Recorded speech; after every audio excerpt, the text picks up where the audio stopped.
to The Truth in This Art. I am your host, Rob Lee, and my next guest is a Delaware-born interdisciplinary artist whose work has been exhibited in American art galleries, primarily on the East Coast. His artistic process expands beyond a singular medium due to several years of applied studies in visual art, communicative art, as well as photography. Please welcome Alim Smith. Welcome to the podcast. Woo!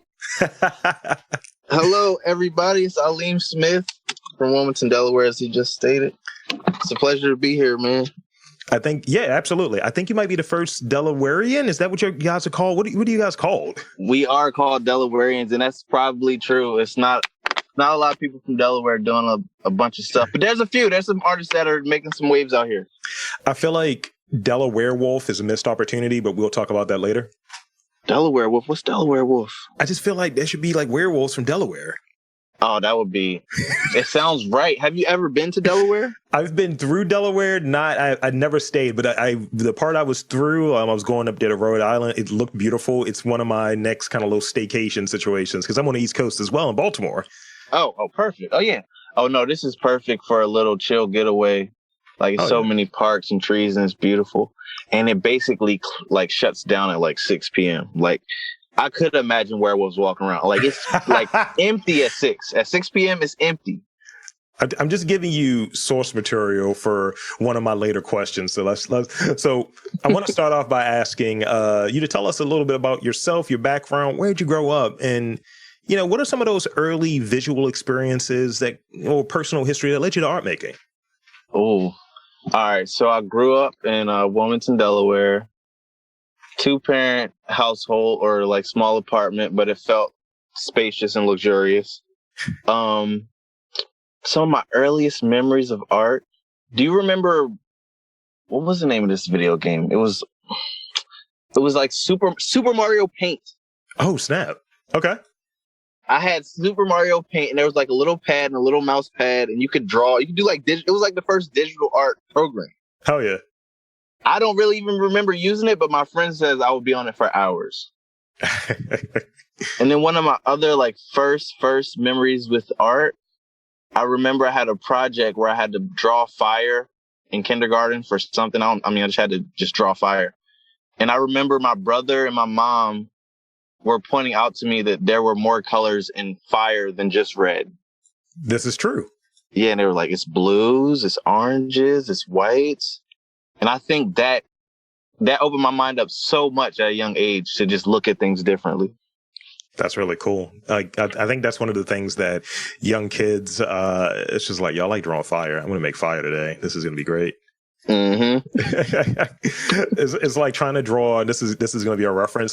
This is how I know how old you are based on if you get this reference. How many colors is in Bam Bam Bigelow's like wrestling tights? You know, it's like that's the question. Oh shit! Damn, I'm probably old enough to know, but I might not have been paying attention to Bam Bam Bigelow. Oh, his wrestling tights were black with flames throughout them, and they were like orange, red with purple in it. So yeah, and he had tattoos of fire on his head. Oh, dang! I want to look at a picture of him right now. He's a really big guy too. He's like 400 pounds and really agile wrestler. WWE early 90s. Let's get it. So I read that your style of art has been described as Afro-surrealism. So can you expound on it? Can you define that and describe that for us? How would I've gotten this question a few times, and I'm still, for anybody listening, you can Google the Afro-Surrealist Manifesto. The word was like created in like the 40s or 50s. To me, I just look at it as being black and weird. Like that's, if I was to sum it up, just this space where you can just be black and weird, which I feel like a lot of black creatives' art falls under. Even if they associate themselves with that word or not, I feel like a lot of people's work falls under that umbrella.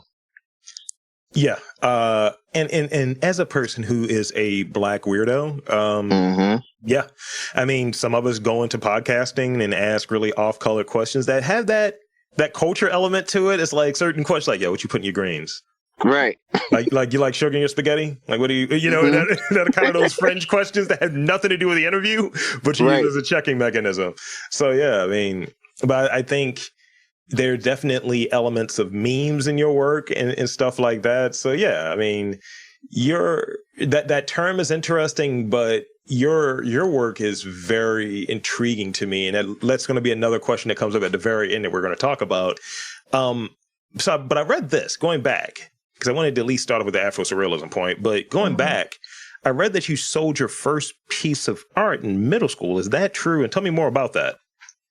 I definitely did, to one of my mom's coworkers. She wanted a portrait drawn of her. That was like one of the first pieces I ever sold. And then I always had a weird taste in my mouth about art, because I went to an art school for middle school and high school. Mm-hmm. But it was mostly like old European art, and that's all they taught us about. They didn't teach us about anything current or modern. Right. And so I kind of just was like off art, but I could draw. But I was mostly inspired by hip hop in my approach and how I like approach selling art, promoting it, and all of that. So when I was 18, me and my friend, we drew a picture of Obama. We drew a portrait, and we were like, all we got to do is sell like 500 of these for $10. And we ended up probably selling like 1,000 or over 1,000. And we would go door to door. Like, I was looking at like mixtapes. I didn't care about selling the original. I still got the original of that picture, actually. We were going door to door. We were going to barbershops. We were going to churches.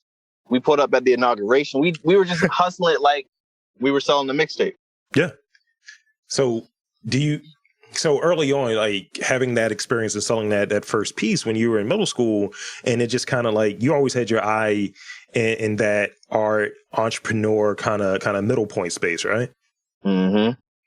Yeah, I like that comparison to selling mixtapes or what have you, because it's a grind and it's a hustle or what have you. And, I think, and maybe you can give your take on this, but I think that a lot of times this kind of traditional art world, as far as like selling the art and so on, you turn yourself into a commodity. You're at will making yourself a commodity to, in some instances, get pimped.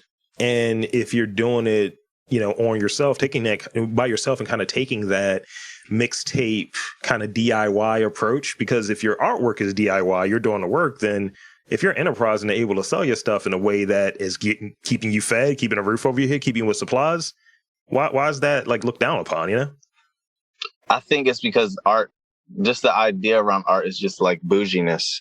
And like selling a line on a canvas for like $1 million. Like that's the idea around it. Yeah. But like, as far as like being Black in our culture and growing up I was born in 1990, growing up, some of the first people I seen become super wealthy were hip hop artists. Yeah. Yeah. And they started with these just small independent grinds and just took it to the max. Yeah. And I think, there are certain pockets of people who want to celebrate that, and there are other pockets who kind of diminish that as it's almost like that new money conversation or this new entrepreneur. And it's like, that's not the same. It's like, at the end of the day, if the language is money and they got it and you got it, then what are we doing here? Yeah, what are we talking about? I was born in 85. That's why my Bam Bam Bigelow reference didn't land as well as I was hoping. Oh, man. So I read that your process starts off by turning on a podcast or an album. Thinking of your memorable work, was there a soundtrack to that creative process? Like you're working on something, you're like, yo, I definitely got to put this like Jay-Z joint on, or I got to put, some project on. Like when you were working on the In Living Color, My Black History, were you playing like New Jack Swing? What was happening? Nah, I should have been playing New Jack Swing. I was playing a lot of Busta Rhymes. As you should. I should be playing Busta Rhymes. I feel like I was playing mostly Busta Rhymes, but was that like 2015, 20?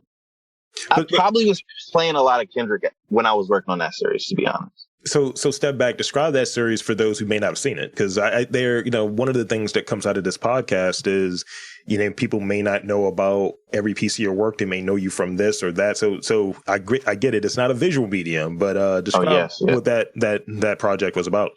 All right, so the In Living Color series. I don't know why. I've just always felt like I had to drop a series. Well, because I'm black. I always felt like I should drop every time you do something, just say because I'm black. Because I'm black. All right, so I always like plan to like create series of artwork during February. Yeah. And I was just tired of the stereotypical Black history people and figures you always see. Mm-hmm. So I was trying to think about who mattered to me, like who are my icons. Like I was probably more inspired by Martin Lawrence than Martin Luther King. Nice. So I wanted to create a series of all of the cultural icons that influenced how I decided to dress, how I decided to talk, walk, what I thought was funny, what I thought was dope. And I painted them in these, I guess it's abstract, in these distorted portraits with pastels. Most of those are like chalk. Yeah. Chalk on canvas.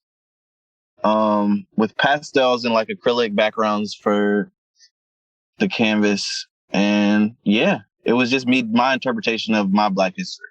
So when you think about your Black history, do you do the same thing that I do when I think about my Black history? I do this. Mm-hmm. I do that every time. Whenever there's anything else, like, yeah, hell yeah. Mm-hmm. I feel like I do so that stupid. It's so stupid. Nah, but I feel like that's the feeling. Yeah. That's the feeling right there. Mm-hmm. It's just like, how that are you feeling today? Wu-Tang.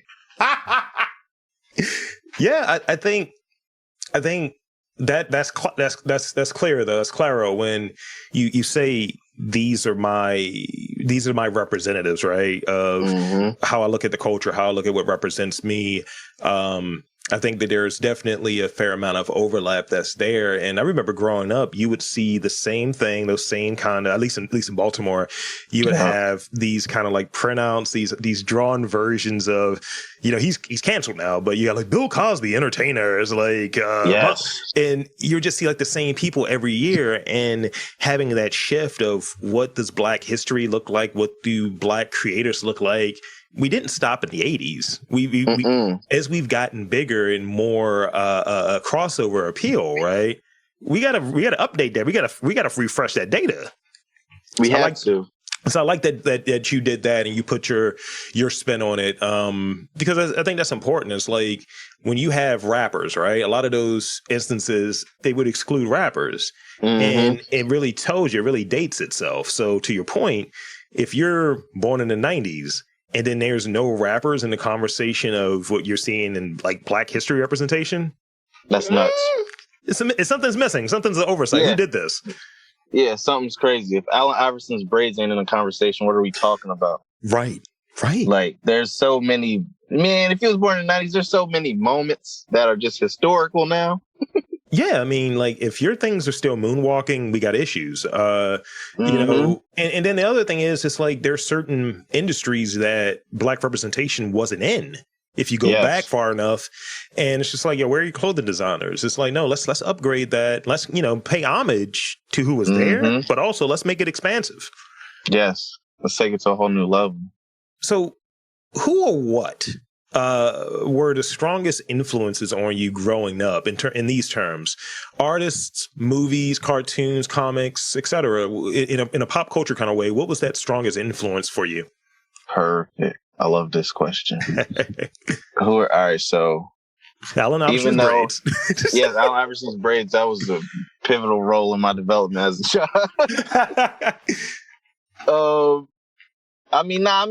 Heck, yeah, I definitely got braids because of Allen Iverson. Like, I'm not even going to front on that. Like, right. I definitely got braids because of AI. Cartoons, comic books, pop culture artists. MC Escher is not like, it's not really like pop culture, but that was like a big influence to me. I remember in 6th grade, I seen one of his books, a book of his art, in one of my classes, and I stole it, and I still have it. Really? And I just thought it was so fire, because it was like, to me, it was like the perfect marriage of creativity and absolute skill. Who else? Dr. Seuss, even though he came up with he had like racist drawings he did or whatever. I didn't know nothing about that when I was reading all the places you'll go. So his art was a huge inspiration to me. And I would say Dolly, but I really think that I like Dolly because of Dr. Seuss. Really? Because I feel like a lot of those pictures and a lot of those warped houses and a lot of those crazy landscapes, that was my introduction to surrealism. That's legit. That's legit. Are you going to do your mustache like Dolly's by any chance? It kind of grows like that sometimes. I like that. Like he is a weirdo though. I mean, having an anteater, having weird untoward parties, and just the fact he had a little bit of an ego. Well, not a little bit. Sorry, he had an ego. It was like, this is this way because I am Dali. It's like, right. I love it. I'm here for it. I think. I don't know. Like, I look at like this, right? I look at this podcast thing as a creative practice. For me, it is my creative practice. And I look back like probably like 13 years ago, 12 years ago to like kind of Kevin Smith, because as far as like Clerks and all of that stuff, he transitioned from doing the movies into more of a podcast based form of expression, and then like talk radio. But the key component in it is we didn't have that representation in it in a way, at least for the stuff that I like. You know how you'll hear like that morning zoo stuff? Didn't really like that as much. Or when you hear black radio, it kind of has like a corny vibe to it. It's like, all right, where are the weirdos? You know what I mean? Where are the people who are into the diverse things other than, yeah, man, for the culture, we're doing this. Yeah, and just prank calls and that's it. Yeah, you can add something to it. It's like, yo, I know, and maybe it's like, I know that there are people who are interested in having like interesting conversations that aren't always, we're doing a trap podcast. You know, when you add trap in front of something? Yeah, I hate trap yoga, trap brunch. So I think that's the only way I can articulate what I mean by this. Christ. It's trap everything. We're doing like trap accounting. Like, yeah, you don't want to do that. I can't stand that stuff neither. Like, this do accounting, man. Why it got to be in the trap? Like, I don't think you want to have an accountant in the trap either, because of, somebody's going to snitch, and I'm sure it's going to be the accountant. I've seen King of New York. So, all right. Now, this is going to be a little work here. Close your eyes and describe an artwork from memory, right? Think of that last piece of art that you've seen that really resonated with you, and why do you remember what you remembered, and why did you forget what you forgot? About my artwork or any artwork?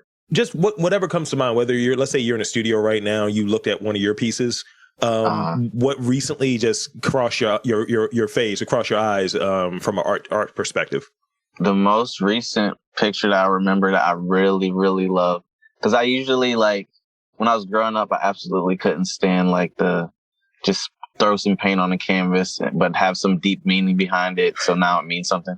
But my friend Chris Clark, he did a piece. It's a white background. And there's a small black line going across the bottom of the canvas. And then there's one tiny red line over top of the black line.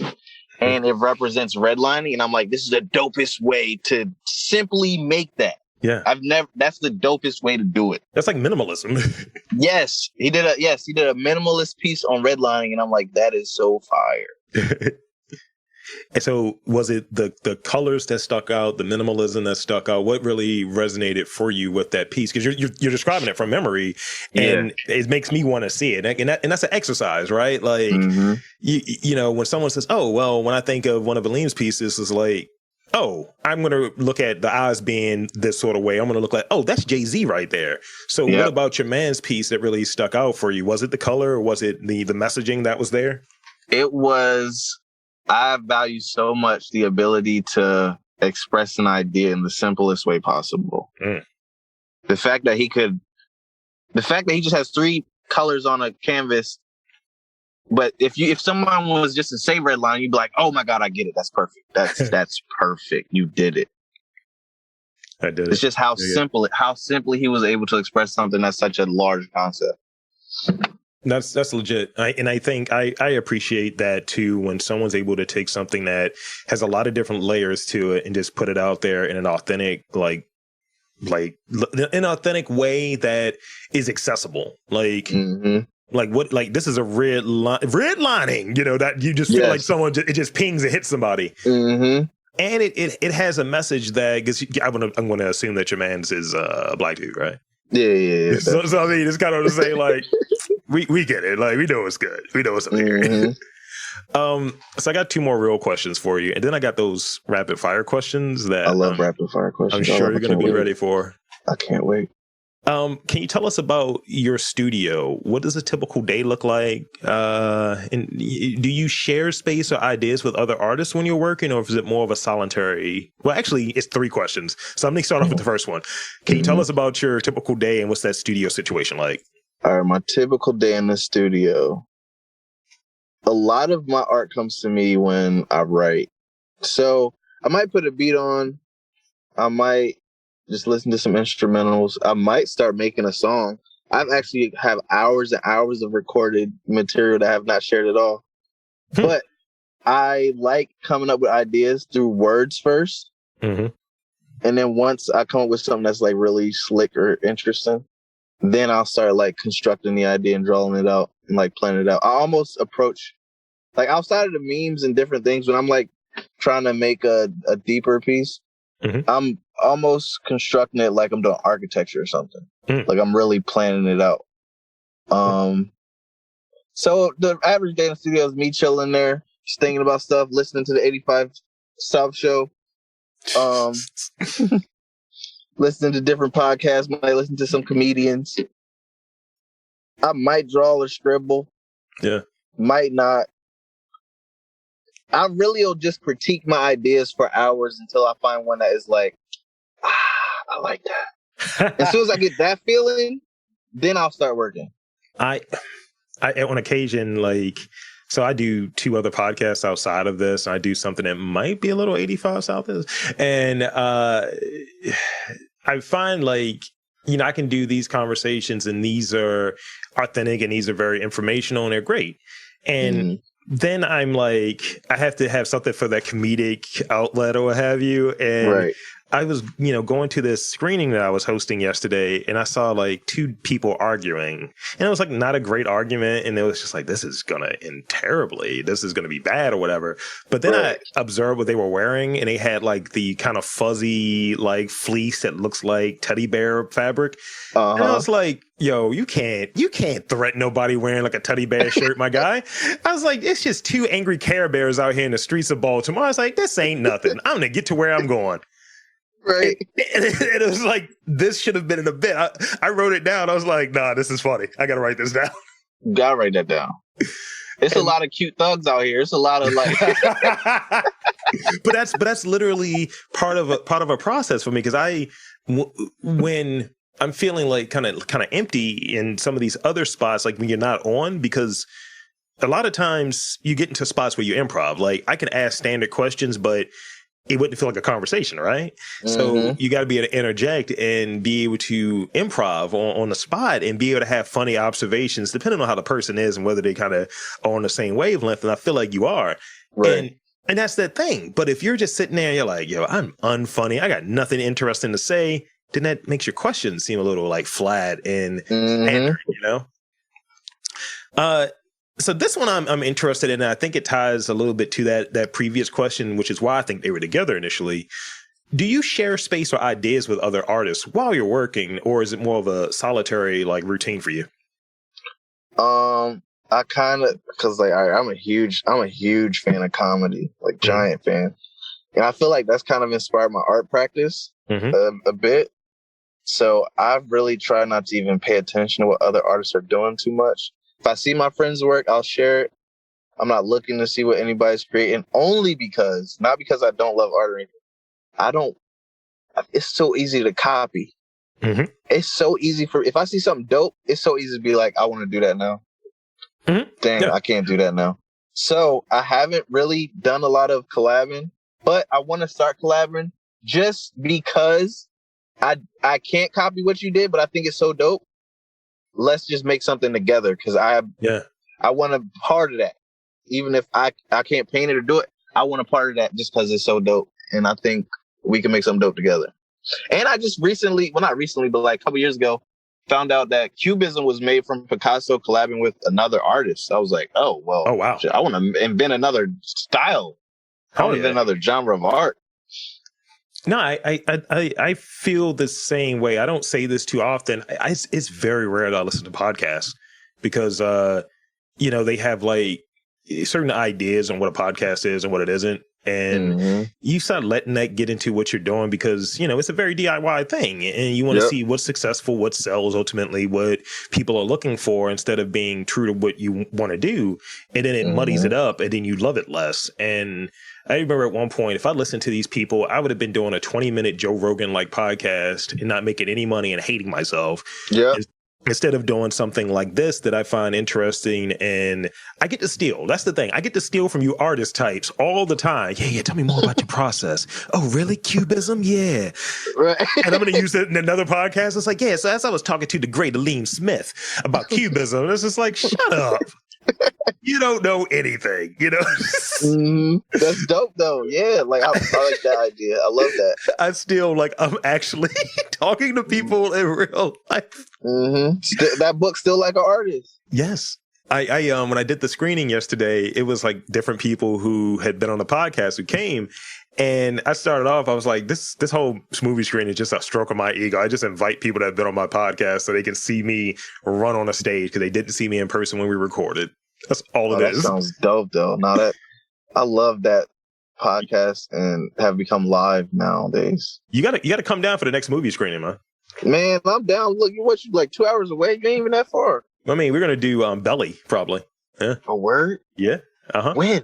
Probably first or second week of April. Try to do once a month. Okay, bet. It's fun, man. That movie has some crazy art in it. Yeah, I'm trying to have that scene with the contacts. I'm trying to have that vibe when people come in there to the theater. Oh, that'd be fire. So it's gonna be like black light, black lit. Yes. Oh, that's gonna be fire. Damn, someone's gonna steal my idea. Someone's gonna steal my idea. I know it. That's gonna be fire. That's just me trying to be a curator. So here's the last question, and this is the biggest one, but I left it for this part, at least the biggest one in this stage.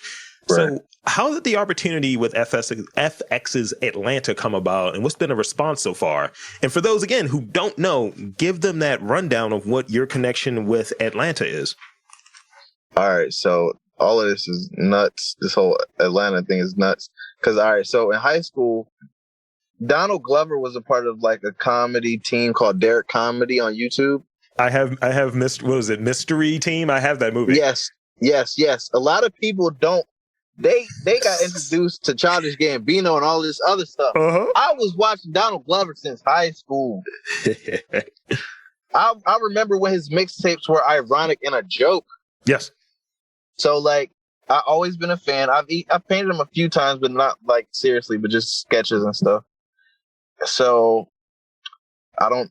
so because I've been going on this DIY guerrilla approach to my art and trying to move like hip hop artists, I haven't really reached out for much of anything. I've just been trying to make my own thing as big as I can make it.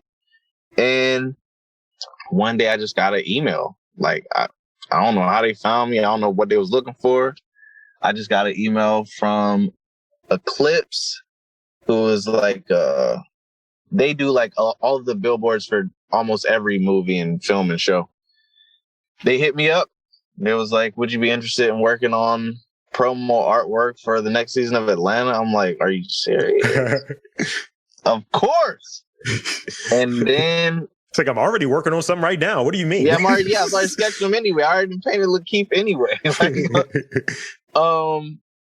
And I didn't know what I was asking for because it was like a 7-month process. Wow. So, all right. So like the first month, and I remember because I was drawing sketches and my friend was driving my car. We were going to some party. And I was like, yo, they just hit me up and then they want sketches. So I'm sketching the back of my friend's car, some random faces. So the first round was like a test round just to see if I could do it. I wasn't even in there yet. They just wanted to see if I could do the work. And that took like a whole month and a half. So I got past that round, which was stressful because they hit me every day for a different edit. Like in the whole process, I did over 300, 400 edits. What? Of the same pictures, yo. I mean, this is going to sound wild, but I feel like it's like some white dude saying, look, Donald's nostrils are bigger than that. It's like, look, can you be less? That's what I thought. I feel like it was a some of that, Yeah. but I found out later that Donald was involved more so than I. Yes. Oh, snap. So all right, so yeah, it's the first round. Then the second round, I had to do the exact same thing, but now they gave me like better. Hold up. The second round, I had to do the exact same thing, but now it's in color and they want it to be more detailed and more in depth. Mm-hmm. Then there was a third round where now they have got new pictures of all of the celebrities in the show. Yeah. So those are my new reference points. So everything from the first round was just to see if I could do it. Mm-hmm. This is the third round, and I had to draw from those reference photos, and then every single one of the actors had to sign off on their likeness. Wow. So the actors were able to be like, hey, change this, change that, change this. So it was nuts. And then that was just all digital. Oh. Then I had like 2 months to like paint them. Oh, snap. And I didn't just paint the people, and I painted like altogether, I painted 8 portraits. Mm-hmm. I had to paint all of the little background icons like several times. I even had to paint just the font Atlanta a bunch of times. I painted so many different little layers. Yeah. It was nuts, but it's worth it, and it was awesome, and it's beautiful. But that was like the most laborious thing I've ever done in my life. I would do it again though, but now I know how to do it. Yeah. And I feel like it completely sharpened my practice. Like I feel like I was in a hyperbolic time chamber. And now I feel like I could do more work than I even thought I could do. I think that's the thing. Like, it's the George Fraser thing. Like, anything that's an obstacle is just a vitamin. You know, you got to eat that joint, and then you just take it, and now you're able to stretch and extend. And I think that's, your name is in that Rolodex now, and that's a plus. And so, as far as like the social media response or the public response, how's that been? And people been hitting you in the DMs for like more like work, commissions, things of that nature? Oh, definitely more commissions. I just sold 2 pieces to Lena Waithe, which is lit. Nice. Congrats. Super duper lit. Thank you. It's just been so much love. It's been mad love. I think it's because people have been seeing me grind it out for That's a while. Great. That is great. Yeah, man. And I think, that's what really resonated with me. Like, literally, I love Atlanta, and I want to have a Baltimore equivalent of it. Like we were saying earlier, there's weird shit that happens everywhere. And Baltimore is like weird AF. So it's like, yo, can we have the Black weirdness? Like, we can sell drugs in there or whatever, if that's what you need. But also, we need to have this like, I got to go to the like art store to get like plaster so I can make this crack and figure that out. I like all of my like weed has like my graffiti signature on it. It's like I got my tag on it, it's whatever. That would be so lit in Baltimore because there's such an alternative, artsy, eclectic scene at the same time as like some super hardcore shit going on at the same time. Absolutely. Born and bred, man. Yeah. So again, and like I said, your work is like fire, what have you. It really sticks out. It's really unique while having this classic sense to it. So I really dig it. So now, all of the goodwill that I've established with you, I feel like we have a kinship here. Now I'm gonna piss it all away with my rapid fire questions. Let's go. All right. Rapid fire, you know how it works. You've done it before, I'm sure. Favorite 90s TV show? Martin. Who's TV's black dad? Uncle Phil. You get it. You fucking get it. Favorite meme of 2022? Dang, of 2022? Of 2022? Yeah, I know we're only a couple of months in, but still, we got... I don't... Those Hotep memes didn't come out in 2022, did they? No, they came out a little further back. They're great, though. 2022 meme. No, I'll give you 2021. 2021. Nate Robinson getting knocked out then. Oh my God, that's so He took that out. He caught that in HD. 3 colors that are always on your palette, since you're a painter. So you gotta, which are always on your palette? Teal, pink, and white. What are you in Miami? What are you saying? I like those colors. They just like electric. Those colors pop. They hard. I just like those colors. There's like some very Vice City colors right there. Absolutely. I was like, are you rolling up your sleeves? Like, what are you wearing, Don Johnson? Last question I have. I added this since we were talking because, again, kinship. Favorite comedian? Well, okay, favorite living comedian? Oh, well, it's got to be Chappelle, but if it wasn't living, I would probably say Patrice O'Neal. I'm giving you my number after that. That's my favorite Nah, comedian. we homies, dog. That's my favorite comedian. Dog, I was living my life like that for a while. I was like, yes. where's my leather jacket? Yes. And my hat. Yeah, sir. Nah. Patrice the GOAT. Absolutely. So there you have it. I want to thank you for being on this podcast. And thank you, man. Absolutely. And two, I want to invite you to tell the fine folks where to check out your work and where to, find some damn artwork, where to shoot a commission situation. Where can they check you out? All right, you can check me out on Instagram and Twitter at Yesterday Night, YESTERDAYNITE. And also, you can find me at afrosurrealism.com. So there you have it, folks. Again, yes. I want to thank Alim Smith for coming onto the podcast, bringing some class here. And I'm Rob Lee saying that there's art in and around your city. You just got to look for it.